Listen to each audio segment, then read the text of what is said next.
नमस्कार दोस्तों, मैं स्वागत करता हूं अपने चैनल में। दोस्तों, आज मैं आपके लिए लेके आया हूं यूरोपीय कंपनियों का आगमन। क्या? यूरोपीय कंपनियों का आगमन। तो यहाँ देखेंगे दोस्तों कि जो भारत की यूरोपीय कंपनियां थीं वो कौन कौन सी कंपनियां आई और कब आईं, कहाँ कहाँ अपनी फैक्ट्रियाँ इन्होंने स्थापित की। दोस्तों, तो यहाँ पर आपके सामने एक ट्रिक लिखी हुई है, देख रहे होंगे आप। देखिए, ट्रिक लिख रही है आपके सामने, पुत्र अड़ा डैड फंसा। ठीक है, पुत्र अड़ा और डैड फंसा। तो यहाँ देखिए, पुत्र अड़ा और डैड फंसा में दिख रहा होगा आपको, लिखा है आपके सामने। पुत्र से आप याद रखेंगे दोस्तों पुर्तगाली, जो 1498 में आए थे। आ से याद रखेंगे अंग्रेज, जो 1600 में आए थे। ठीक है, और अड़ा से ध्यान रखेंगे डच, जो 1602 में आए थे। डैड से याद रखना डेनिस। ठीक है, और फंसा से फा से याद रखना फ्रांसीसी, और दोस्तों सा से याद रखेंगे स्वीडिश। तो जो डेनिस आए 1616 में आए, जो फ्रांसीसी आए वो 1664 में आए, और जो स्वीडिश आए 1731 में आए। दोस्तों, सबसे ज़्यादा वर्चस्व भारत में अंग्रेजों का रहा था। ठीक है, पुर्तगालियों ने भी भारी मात्रा में प्रयास तो किया, पर वो सक्सेस नहीं हो पाए। ये बात आपको ध्यान रखनी है। ठीक है, जितना अंग्रेज सक्सेस हुए थे, लेकिन इन सबसे ज़्यादा कमज़ोर जो थे वो स्वीडिश थे। अंग्रेजों ने बहुत ज़्यादा दबदबा बना रखा था यहाँ पे। ठीक है, पुर्तगालियों ने भी अच्छा खासा दबदबा बना रखा था। तो दोस्तों, देखते हैं आगे हम। सबसे पहले देखेंगे आप पुर्तगाली। ठीक है, क्या देखेंगे? पुर्तगाली। तो जब पुर्तगाली देखेंगे तो यहाँ देखो लिखा हुआ है आपके सामने, पुर्तगाली। बात है 17 मई 1498 को जल मार्ग से सर्वप्रथम पुर्तगाली नाविक वास्को डी गामा भारत आया था। ठीक है, भारत के लिए समुद्री मार्ग की खोज का श्रेय पुर्तगालियों को ही जाता है। ये बात आपको पता है, ये क्वेश्चन भी बहुत पूछा जाता है। ठीक है, वास्को डी गामा समुद्री मार्ग से भारत के पश्चिमी तट पर स्थित कालीकट नामक स्थान पर आया। वहां का तत्कालीन हिंदू शासक जमोरिन था। जमोरिन ने कालीकट पर ही वास्को डी गामा का भव्य स्वागत किया।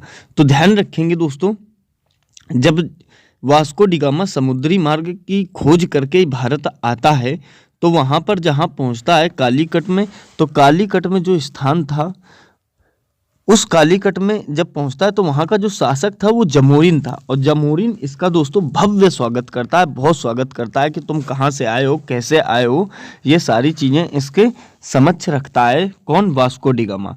तो जब ये सारी चीज़ें इसके समक्ष रखता है, सारी बातें बताता है, तो जमोरिन को बहुत खुशी होती है और वो बहुत स्वागत करता है। ठीक है, फिर देखिए, वास्को डी गामा को व्यापार करने की सुविधा जमोरिन ने ही प्रदान की थी।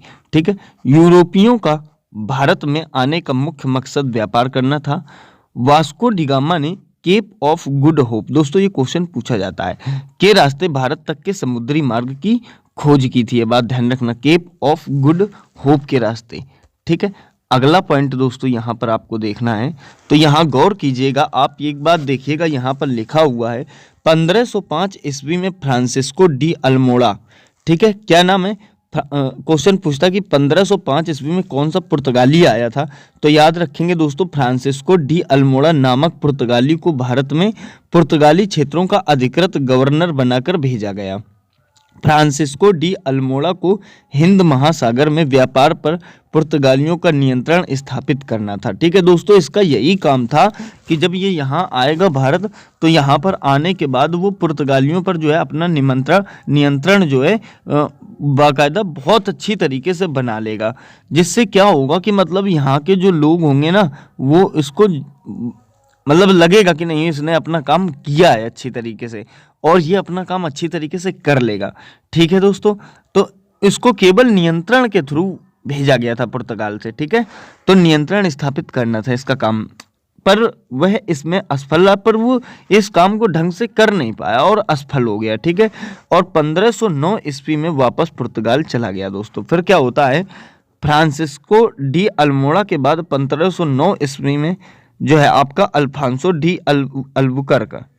ठीक है, क्वेश्चन पूछता है कि अल्फांसो डी अल्बुकर्क कब आया था, तो 1509 ईस्वी में ही ये भी वापस मतलब आ गया था। ठीक है, अगला पुर्तगाली गवर्नर बनाकर भारत भेजा। ठीक है, तो ये बात ध्यान रखेंगे दोस्तों, अगला पुर्तगाली गवर्नर कौन था, तो याद रखेंगे अल्फांसो डी अल्बुकर्क था। ठीक है, ये जो भारत आया था, ठीक है, वहां के द्वारा भेजा गया था उसके स्थान पर। आगे दोस्तों अगर देखेंगे तो अगला पॉइंट आप देख लीजिएगा। तो अगली चीज जब आप देखेंगे तो यहाँ पर आपको दिख रहा होगा, देखिए क्या लिखा हुआ है आपके सामने।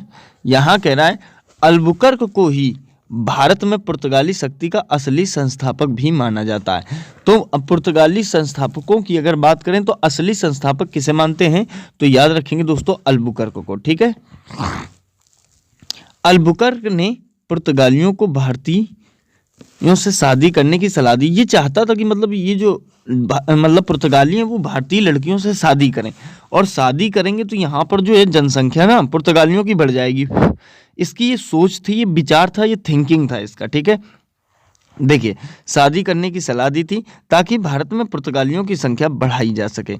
अल्बुकर्क ने गोवा और फारस की खाड़ी में स्थित और मुद्दों पर अपना आधिपत्य किया था। 1510 ईस्वी में पुर्तगालियों ने गोवा को बीजापुर से छीना। देखिए यहाँ पर वो ना अपना कब्जा करने के लिए वो गोवा छीन लेते हैं दोस्तों सबसे पहले, और सबसे बाद में ये आज़ाद होने वाला गोवा भी था। ठीक है, तो बीजापुर का तत्कालीन शासक यूसुफ आदिल शाह था। ठीक है, देखिए क्वेश्चन पूछता है कि जब गोवा छीना गया था पुर्तगालियों द्वारा तो बीजापुर का शासक कौन था, तो यूसुफ आदिल शाह था। ठीक है, 1503 ईस्वी में अल्बुकर्क ने ही कोचीन में पुर्तगाली दुर्ग का निर्माण करवाया था। 1530 ईस्वी में गोवा भारत में पुर्तगालियों की राजधानी थी।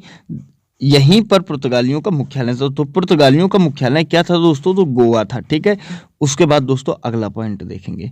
तो अगले पॉइंट में जब हम चर्चा करेंगे तो यहाँ पर दिख रहा होगा आपको, लिखा हुआ है 1560 ईस्वी में मार्टिन अल्फांसो डिसूजा।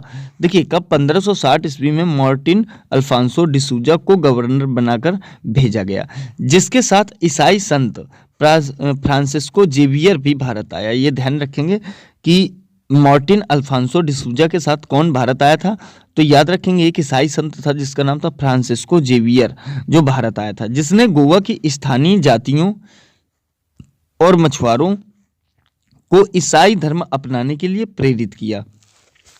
ये चाहता था दोस्तों कि ये सब ईसाई धर्म अपना लें। ठीक है, तो पुर्तगालियों ने अपने समुद्री साम्राज्य को इस्तादो दा इंडिया, किसका नाम दिया दोस्तों, इस्तादो दा इंडिया का नाम दिया था। ठीक है, उस जिसके तहत उनके अधिकार क्षेत्र से गुजरने वाले जहाजों को सुरक्षा कर देना होता था। ठीक है, तो देखिए सुरक्षा कर देना होता था, और ये बहुत बड़ी बात थी जिसे कॉर्टेज कहा जाता था। कॉर्टेज किसे कहा जाता था, सुरक्षा कर को कॉर्टेज कहा जाता था। यह एक परमिट की भांति हुआ करता था। और यही नहीं दोस्तों, जो मुगल साम्राज्य के महान शासक अकबर थे उनको भी ये कर देना पड़ता था। ठीक है, ये बात भी ध्यान रखेंगे।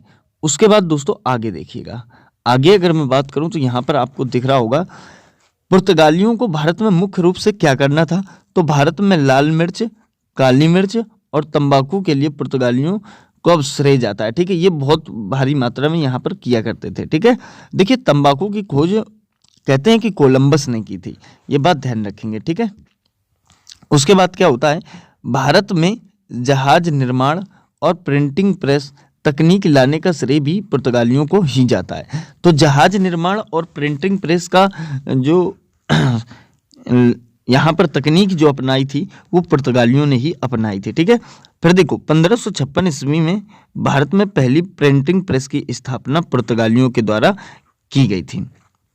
फिर देखिए बंगाल में पुर्तगालियों द्वारा स्थापित पहली फैक्ट्री हुगली थी। ठीक है, हुगली में स्थापित की थी वो। उसके बाद देखिए दोस्तों, पांडिचेरी पर कब्जा करने वाले पहले यूरोपीय पुर्तगाली ही थे, तो जिन्होंने पांडिचेरी में कब्जा किया था। ठीक है, जिन्होंने 1793 ईस्वी में पांडिचेरी पर अपना आधिपत्य जमा लिया था दोस्तों। ठीक है, कब, तो 1793 ईस्वी में पांडिचेरी में इन्होंने अपना आधिपत्य जमा लिया था। देखेंगे दोस्तों आगे, देखिए आगे बात करेंगे हम, तो आगे गौर कीजिएगा। बात है 17वीं शताब्दी तक। ठीक है, तो 17वीं शताब्दी तक पुर्तगालियों की शक्ति भारत में डचों के आगमन, धार्मिक असहिष्णुता और पुर्तगाली शाही सरकार के हस्तक्षेप के कारण कमजोर होने लगी और भारत में पुर्तगालियों का एकाधिकार जो है वो दोस्तों समाप्त हो गया, क्योंकि डच आ चुके थे। ठीक है, फिर देखिए क्या होता है, बात करेंगे अगर आगे, तो आगे यहाँ गौर करना है। देखिए डच आ गए हैं, तो जब डच देखेंगे, डच को ही हॉलैंड के नाम से जाना जाता है। डच लोग जो कि हॉलैंड के निवासी थे। ठीक है, 1956 ईस्वी में भारत आए।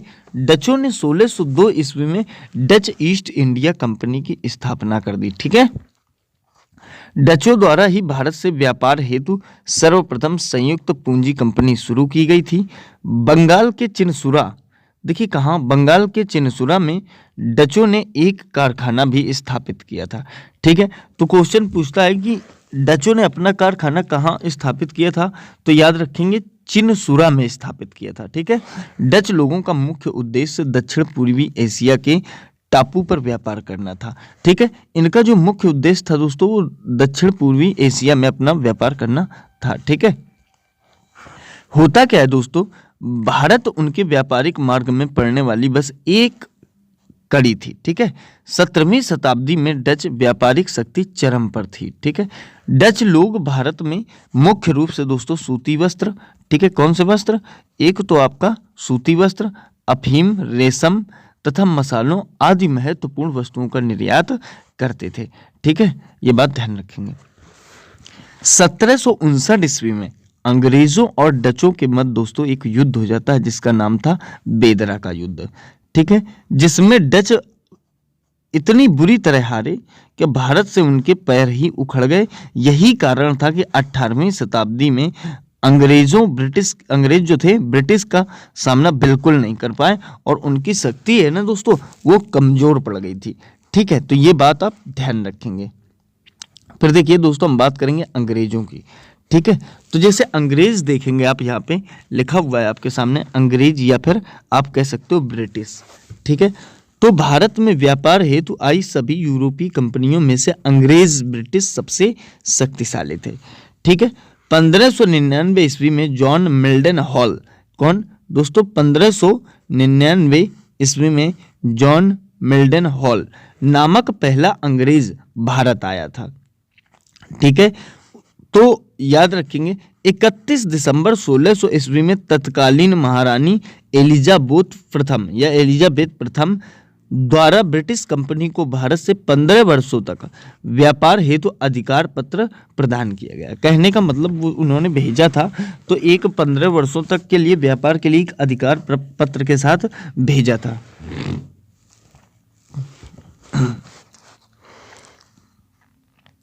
तो देखिए स्थल मार्गों से लीवेंट कंपनी और समुद्री मार्गों से ईस्ट इंडिया कंपनी को अधिकार पत्र प्रदान किया गया था। तो स्थल मार्ग से जो कंपनी काम कर रही थी उसका नाम था लीवेंट कंपनी और जो समुद्री या जल मार्ग से काम कर रही थी उसका नाम था ईस्ट इंडिया कंपनी। तो दोस्तों ये बात ध्यान रखिएगा। आगे देखते हैं।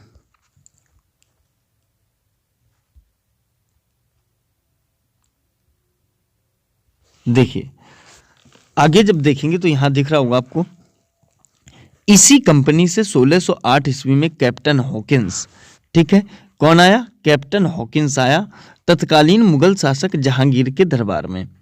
ठीक है, तो जब जहांगीर के दरबार में आया दोस्तों ये, तो उसे जब जहांगीर को पता चला कि भाई कोई अंग्रेज आया तो उसे बहुत खुशी हुई इस बात में। ठीक है, क्योंकि उन्हें नहीं पता था कि मतलब ये हमारे साथ ऐसा व्यवहार करेंगे। ठीक है, वरना जहांगीर के साथ मुगल शासन, देखो जब जैसे मैं बात करूं, आप आगे ले लो, अगर जितने भी आप मुगल लोगे, ठीक है, बाबर से जो चालू हो जाते हैं, बाबर के इधर जितने भी चालू हो जाते हैं वो बहुत ही शक्तिशाली थे। कहाँ तक, औरंगजेब तक। औरंगजेब तक जितने भी शासक रहे वो बहुत ज़्यादा शक्तिशाली थे। उसके बाद औरंगजेब के बाद जो उनके बच्चे वगैरह होते हैं वो थोड़ा सा कमज़ोर पड़ जाते हैं। ठीक है, तो जहांगीर के दरबार में इंग्लैंड का राजपूत बनकर आया था भारत में अपना व्यापार बढ़ाने के उद्देश्य से। ठीक है, जो भारत में अपना व्यापार बढ़ाना चाहता था उसके उद्देश्य से भारत आया था। हॉकिंस ने सूरत में बसने की गुजारिश की। ठीक है, और जहांगीर को उपहार स्वरूप दस्ताने और इंग्लैंड में प्रयोग की जाने वाली उसने एक बग्घी दी थी, जिससे प्रसन्न होकर जहांगीर ने कैप्टन हॉकिंस को इंग्लिश खान की उपाधि दी थी। तो याद रखेंगे, कैप्टन हॉकिंस को इंग्लिश खान की उपाधि किसने दी थी? तो याद रखेंगे वो किसने दी थी? तो जहांगीर ने दी थी। ठीक है। पुर्तगालियों और अन्य स्थानीय व्यापारियों के विरोध के कारण जहांगीर चाहकर भी अंग्रेजों को सूरत में बसने की आज्ञा न दे सका। दोस्तों, यहाँ पर पुर्तगालियों का इतना प्रभाव था उस समय ना कि वो चाह कर भी नहीं दे पाया, क्योंकि स्थान इतना स्पेस नहीं था। ठीक है। फिर देखिए, फलस्वरूप अंग्रेजों ने बलपूर्वक 1611 ईस्वी में, ठीक है, देखिए इन्होंने ले कैसे लिया, तो मैं ये बता रहा हूँ आपको। इन्होंने ना भारत में जो है इनके पुर्तगालियों के खिलाफ भारत के शासकों को भड़काना चालू कर दिया। जैसे जहांगीर लोग थे कि अरे यार ये बहुत गलत काम कर रहे हैं, ये है वो है, इनको हटाओ। तो उनकी शक्ति कमजोर करके इन्होंने अपना दबदबा जो है मुगल शासन में ज़्यादा बना लिया था। यही कारण था कि वो एक दूसरे के ज़्यादा चाहने वाले बन गए थे। ठीक है। वो गलत ही इधर उधर भड़काते थे पुर्तगालियों के खिलाफ हमारे भारतीयों को। फिर देखिए, 1611 ईस्वी में कैप्टन मिडल्टन द्वारा स्वाली नामक जगह पर पुर्तगालियों के जहाज़ों के बेड़ों को हराकर भगा दिया। दोस्तों, स्वाली नामक स्थान पर काफ़ी पुर्तगालियों के जहाज़ों पर इन्होंने लूटपाट मचाई थी। ठीक है। और उनको भगा देते हैं वहाँ से, जिसके परिणाम स्वरूप 1613 ईस्वी में जहांगीर ने फरमान जारी कर अंग्रेजों को सूरत में स्थायी व्यापारी कोठी बनाने की आज्ञा दे दी, जो उसकी बहुत बड़ी गलती थी। दोस्तों, इन्होंने कोठी बनाने की आज्ञा तो दे दी जहांगीर ने, लेकिन ये अंदर ही अंदर अपनी सेना का निर्माण भी कर रहे थे उन कोठियों में। एक नई सेना की ट्रेनिंग और गठन भी कर रहे थे, ताकि हम इनको अपने कब्जे में आसानी से ले सकें। ठीक है ना। तो ये काम ध्यान रखना। फिर देखिए क्या होता है, आगे देखिएगा। यहां पर देखिए, कोठी बनाने की आज्ञा दे दी। ठीक है। ईस्ट इंडिया कंपनी द्वारा 1613 ईस्वी में पहला कारखाना कहाँ लगाया गया? तो दोस्तों, सूरत में क्वेश्चन बहुत पूछता है कि ईस्ट इंडिया कंपनी ने सबसे पहले अपना कारखाना कहाँ लगाया था? तो सूरत में लगाया था। ठीक है। अंग्रेजों द्वारा पहली व्यापारिक कोठी 1611 ईस्वी में कहाँ खोली गई? तो मसूलीपट्टनम में खोली गई थी। ठीक है।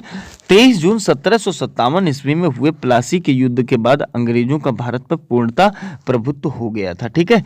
देखिए, प्लासी का युद्ध बंगाल के नवाब सिराजुद्दौला के बीच हुआ था, जिसमें अंग्रेज सेना का नेतृत्व रॉबर्ट क्लाइव द्वारा किया गया था। ठीक है। तो प्लासी का युद्ध जो बहुत अहम है दोस्तों, मैंने इन सब युद्धों के बारे में जो आपको डिटेल दी है मुगल शासन में, और एक डिटेल आपको और दी जाएगी। एक वीडियो बहुत जल्दी अपलोड कर दूंगा मैं आपके लिए, जिसमें केवल युद्ध और युद्ध ही होंगे।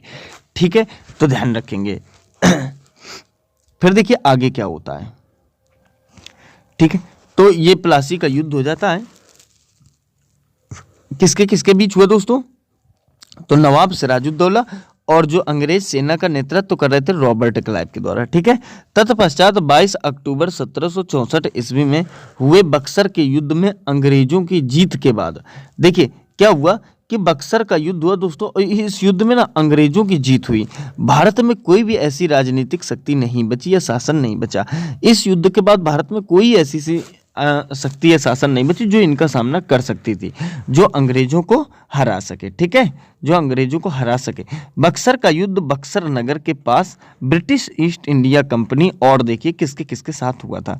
तो मुगल नवाब जो थे आपके मीर कासिम, शुजाउद्दौला, शाह आलम द्वितीय की संयुक्त सेना, मतलब त्रिशंकु युद्ध हुआ था। ठीक है। इसके बारे में मैंने डिटेल पहले भी एपिसोड में दे रखे, जो मुगल शासन था। ठीक है दोस्तों, मुगल शासन के मैराथन डाल रखे, बड़ा मजा आएगा, आप पढ़ के देखना। ठीक है। तो देखिए शाह आलम, ये देखो तीन व्यक्ति हो गए, एक मीर कासिम हो गए, एक शुजाउद्दौला और शाह आलम द्वितीय की संयुक्त सेना। और दूसरी तरफ विपक्ष की बात करूं तो जो अंग्रेजों का नेतृत्व करने वाले थे दोस्तों, वो मेजर हेक्टर मुनरो थे। ठीक है। के साथ हुआ। अंग्रेजों ने लगभग 200 वर्षों तक भारत में राज किया। कितने वर्षों में? तो 200 वर्षों तक भारत में राज किया। अंग्रेजों द्वारा क्रमशः सूरत, मद्रास, मुंबई, कोलकाता में अधिकांश जो केंद्र थे इन्होंने स्थापित किए थे दोस्तों। ठीक है ना। आशा करता हूं बात समझ में आई होगी। उसके बाद दोस्तों आगे देखिए, आगे बात करते हैं। तो गौर करिएगा दोस्तों यहां पे। तो देखिए आपको दिख रहा होगा, अंग्रेजों का उद्देश्य भारत में गन्ना, अफीम, चाय, कहवा, पटसन आदि करना था। ठीक है दोस्तों, ये नील की खेती भी करवाते थे, वो भी जबरदस्ती, याद रखेंगे दोस्तों। तो ये जो नील की खेती करवाते थे ना, जबरदस्ती करवाते थे, जिसकी वजह से नील विद्रोह होता था। नील की खेती हम सब नील बहुत कम पैसों में खरीद के अपने यहाँ बहुत महंगे में बेचा करते थे। होता क्या था कि जो हमारे नील विद्रोह में जो किसान चाहते थे वो दोस्तों चावल बोना चाहते थे। क्या बोना चाहते थे? चावल, अपनी उपजाऊ मिट्टी में। लेकिन ये कमबख्त नील मिट्टी जबरदस्ती बोआया करते थे, नील मतलब नील कृषि करवाया करते थे। ठीक है ना, ये बात ध्यान रखेंगे। चलिए आगे देखते हैं। फिर क्या हुआ दोस्तों, देखिए खेती कर इनको सस्ते दामों पर खरीदकर इंग्लैंड भेजना था। ठीक है, इसी कारण देखिए गन्ना, अफीम, चाय, कहवा ये सब सस्ते दामों में खरीदते थे, जिस कारण अंग्रेजों ने भारत में महत्वपूर्ण क्षेत्रों में रेल लाइन बिछाई और दोस्तों जहां इनको काम करना था वहां पर सड़कों का निर्माण करवाया। साथ ही अंग्रेजों का उद्देश्य ब्रिटेन से भारत में आयातित किए गए महंगे कपड़ों को भारत में बेचना भी था। तो दोस्तों जो इनके कपड़े होते थे ना, वो महंगे पैसों में भारतीयों को बेचा करते थे। उसके बाद दोस्तों आगे देखिए, तो ये काम अंग्रेजों का था। फिर देखिए फ्रांसीसियों की बात करते हैं हम। किसकी बात करते हैं? तो फ्रांसीसियों की बात करेंगे। तो दोस्तों देख लीजिएगा फ्रांसीसी। ठीक है, तो 1664 ईस्वी में लुई 14वें के शासनकाल में कॉलबर्ट द्वारा, किसके द्वारा दोस्तों? कॉलबर्ट के द्वारा। ठीक है, कॉलबर्ट के द्वारा फ्रेंच ईस्ट इंडिया कंपनी, कौन सी? फ्रेंच ईस्ट इंडिया कंपनी की स्थापना की थी। 1668 ईस्वी में फ्रांसीसी कैरो द्वारा, किसके? कैरो द्वारा औरंगजेब से आज्ञा प्राप्त कर सूरत में फ्रांसीसियों ने पहली फैक्ट्री स्थापित की। ठीक है, तो कहाँ? सूरत। फ्रांसीसियों ने भी सूरत में पहली फैक्ट्री लगाई थी। ठीक है, 1669 ईस्वी में फ्रांसीसी ने गोलकुंडा के सुल्तान की स्वीकृति प्राप्त करके मसूलीपट्टनम में अपनी दूसरी फैक्ट्री भी लगा ली। दोस्तों आगे देखिए क्या होता है।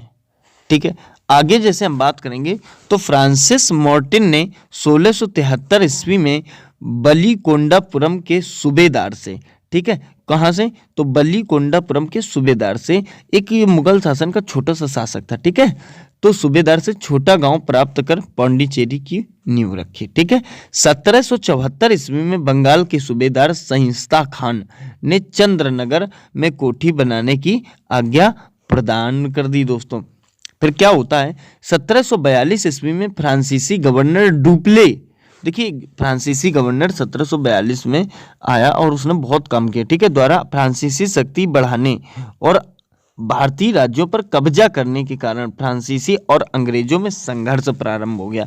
दोस्तों देखिए अंग्रेज तो अपना वर्चस्व बनाए हुए थे और वो रेगुलर बनाए रहते हैं, ये सब भाग जाते हैं, टोटल कंपनियां अंग्रेज ही रह जाते हैं। ठीक है,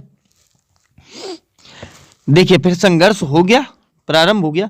फलस्वरूप दोनों के मध्य 3 युद्ध हुए जिन्हें कर्नाटक युद्ध के नाम से जाना जाता है। और 3 के तीनों दोस्तों अंग्रेज बहुत ही अच्छी तरीके से और होशियारी के साथ लड़ते हैं। तो युद्धों के बारे में मैं फिर डिटेल दूंगा दोस्तों नेक्स्ट वीडियो में। ठीक है, तो देखिए हम बात करेंगे डेनिस की। अब डेनिस देख लो। ठीक है, तो जैसे मैं डेनिस की बात करूं तो डेनमार्क की डेनिस ईस्ट इंडिया कंपनी 1616 ईस्वी में स्थापित हुई। तो जो डेनिस ईस्ट इंडिया कंपनी है दोस्तों 1616 ईस्वी में स्थापित हुई। ये कंपनी जो है भारत में अपनी स्थिति मजबूत करने में असफल रही। अंततः 1845 तक अपनी सारी संपत्ति अंग्रेजों को बेचकर ये दोस्तों चले जाते हैं, क्योंकि ये अपना काम नहीं कर पाते। उन्हें लग रहा था कि जब तक अंग्रेज हैं हम ये यहाँ पर अपना व्यापार नहीं कर सकते। और वो अंग्रेज चाहते भी नहीं थे कि यहाँ कोई दूसरा है, वो चाहते थे कि यहाँ पर सिर्फ हम ही रहें और हम ही व्यापार करें और इनको हम अपना गुलाम बना लें। ठीक है, आगे देखिए दोस्तों।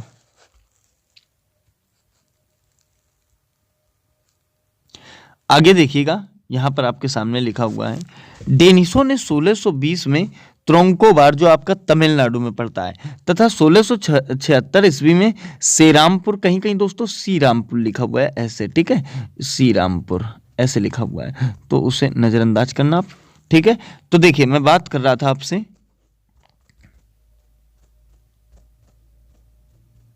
हाँ, तो श्रीरामपुर जो आपका कहाँ पड़ता है दोस्तों, बंगाल में पड़ता है। मैं अपनी कुछ फैक्ट्री और बस्ती बसाई थी जिसमें दोस्तों इनका जो काम था ना श्रीरामपुर में ही प्रमुख था। उसके बाद दोस्तों आ जाते हैं स्वीडिश, कौन आ जाते हैं? स्वीडिश आ जाते हैं। ठीक है, तो जैसे स्वीडिश की बात करते हैं तो देख लीजिएगा, स्वीडिश ईस्ट इंडिया कंपनी जो थी, ट्रेनिंग कंपनी को संगठित करने का पहला प्रयास एक फ्लेमिश व्यापारी विलियम यूसेलिनिक्स द्वारा किया गया था। ठीक है, लेकिन दोस्तों ये ज़्यादा देर नहीं टिके था, क्योंकि चीन के साथ व्यापार ने स्वीडन को एक अलग मार्ग दे दिया था। ठीक है, तो इन्होंने जो है अपना काम भारत में छोड़ दिया था खुद ही। देखिए आगे आगे दोस्तों हम गौर करते हैं। देखिए इसमें कुछ इंपॉर्टेंट चीज़ें। देखिए 1498 में वास्को डिगामा का जो है भारत पर आगमन होता है। ठीक है, 1498 ईस्वी में वास्को डिगामा का भारत में आगमन होता है। 1500 ईस्वी में क्या होता है? द्वितीय पुर्तगाली यात्री कैब्राल भारत का आगमन करता है। ठीक है, उसके बाद 1502 ईस्वी में दूसरी बार वास्को डिगामा भारत पर आता है। ठीक है, 1510 ईस्वी में गोवा पर पुर्तगालियों का अधिकार हो जाता है। ठीक है, 1530 ईस्वी में कोचीन की जगह गोवा पुर्तगालियों की राजधानी बन जाती है। ठीक है, 1599 में दोस्तों क्या होता है? ब्रिटिश ईस्ट इंडिया कंपनी की स्थापना हो जाती है। 1602 में दोस्तों क्या होता है? डच ईस्ट इंडिया कंपनी की स्थापना हो जाती है। ठीक है, 1661 ईस्वी में क्या होता है? पुर्तगालियों ने ब्रिटेन के राजा को बंबई दहेज में दिया था दोस्तों। उसके बाद आगे देखिए, हाँ, तो 1661 ईस्वी मैंने बताया आपको कि पुर्तगालियों ने ब्रिटेन के राजा को बंबई जो है दहेज में दिया। फिर 1664 में क्या होता है? फ्रांसीसी ईस्ट इंडिया कंपनी की स्थापना कर दी जाती है। 1690 में क्या होता है? जॉब चारनॉक द्वारा कलकत्ता की स्थापना की गई। 1708 से 1709 में ब्रिटेन के दो प्रतिद्वंदी जो हैं कंपनियों को आपस में विलय कर लेते हैं, मिला लेते हैं। ठीक है, 1759 ईस्वी में दोस्तों बेदरा का निर्णायक युद्ध होता है, और जिसमें अंग्रेजों ने डचों को पराजित कर जो है भगा दिया, बाहर का रास्ता दिखा दिया था। ठीक है, 1707 ईस्वी में क्या होता है दोस्तों? तो वांडीवास का निर्णायक युद्ध होता है, जिसमें अंग्रेजों ने फ्रांसीसियों को पराजित कर भारत से व्यापार से बाहर कर दिया। ठीक है ना, तो ये इसके कुछ महत्वपूर्ण डेटे और तथ्य थे, दिना वो सन वगैरह। ठीक है, आगे देखिए दोस्तों, तो आगे हम बात करेंगे महत्वपूर्ण तथ्यों की। तो देखिएगा, सबसे पहले अगर मैं चर्चा करूंगा आपसे, 1 मिनट रुक जाएंगे दोस्तों, 1 मिनट रुक जाएंगे। हाँ, तो देखिएगा, वास्को डिगामा अगर क्वेश्चन पूछता है भारत में कब आया, तो मैंने अभी पीछे बताया था, तो याद रखेंगे दोस्तों, वास्को डिगामा जो भारत में आया था ये 1498 ईस्वी में आया था। 1 मिनट थोड़ा सा बड़ा कर दूं मैं, इसे शायद हो जाए। हाँ, देख लीजिएगा। हाँ, तो वास्को डिगामा दोस्तों भारत में कब आया? तो 17 मई 1498 को आया। ठीक है, वास्को डिगामा सर्वप्रथम कहाँ आया? तो कालीकट बंदरगाह में आया। ये ऊपर बता चुका हूँ, उसी के मैंने क्वेश्चन पुटअप किए हैं यहाँ पे। देखिए 1505 ईस्वी में भारत में पुर्तगालियों का सर्वप्रथम वायसराय कौन बना? तो फ्रांसिस्को द अल्मोड़ा बना। ठीक है, पुर्तगालियों ने पहली व्यापारिक फैक्ट्री कहाँ स्थापित की? तो कोचीन में की। पुर्तगालियों के बाद कौन आए? तो दोस्तों डच आए थे। ठीक है, उसके बाद डचों ने भारत में अपना प्रथम व्यापारिक कोठी कहाँ खोली? तो मसूलीपट्टनम में खोली। ठीक है, इंग्लैंड की रानी एलिजाबेथ ने ईस्ट इंडिया कंपनी को कब अधिकार प्रदान किया? तो दोस्तों 1600 ईस्वी में। ठीक है, अंग्रेजों ने सर्वप्रथम व्यापार का केंद्र कहां बनाया? सूरत में बनाया। 1615 ईस्वी में सम्राट जेम्स प्रथम ने किसे अपने राजदूत के रूप में जहांगीर के दरबार में भेजा? तो याद रखेंगे दोस्तों, सर टॉमस रो। ठीक है, सर टॉमस रो। ठीक है, उसके बाद दोस्तों आगे देख लीजिएगा, आगे यहाँ पर बात करेंगे सर टॉमस रो के बाद। देखिए 1639 ईस्वी में अंग्रेज फ्रांसिस डे ने कहाँ के राजा से मद्रास या चेन्नई पट्टे पर लिया? तो याद रखेंगे दोस्तों, वो कहाँ का राजा था? तो चंद्रगिरी का। ठीक है, कहाँ का? चंद्रगिरी का। सही है, उसके बाद देखिए 1687 ईस्वी में अंग्रेजों ने पश्चिमी तट का मुख्यालय सूरत से हटाकर कहाँ बनाया? तो याद रखेंगे बंबई में बनाया। कहाँ बनाया? तो बंबई में बनाया। फिर देखिए अगला, बंगाल के शासक शाह सुजा ने सर्वप्रथम 1651 ईस्वी में अंग्रेजों को व्यापारिक छूट की अनुमति दी थी। इस अनुमति को क्या कहते थे? तो निशान कहते थे। क्या कहते थे दोस्तों?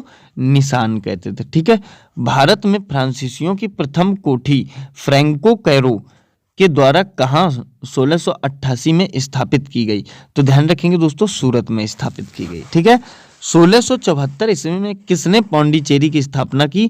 तो फ्रांसिस मार्टिन ने की थी। ठीक है, कलकत्ता के संस्थापक कौन थे? तो जॉब चार्नॉक थे। ठीक है, उसके बाद देखिए मद्रास के संस्थापक कौन थे, तो फ्रांसिस डे थे।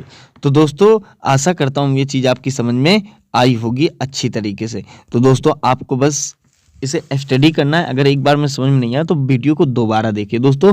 लेकिन जितने भी क्वेश्चन इससे बनते हैं वो मैंने आपको करा दिए हैं, युद्ध मैं आपको अगली वीडियो में कराऊंगा। तो ध्यान रखना है दोस्तों, यदि आपको वीडियो अच्छा लगा हो तो प्लीज़ यार लाइक शेयर सब्सक्राइब करना बिल्कुल ना भूलें। तो ध्यान रखना दोस्तों, जिससे मैं आपको अच्छे से अच्छी वीडियो आगे ला सकूँ। धन्यवाद दोस्तों, मिलते हैं अगली वीडियो।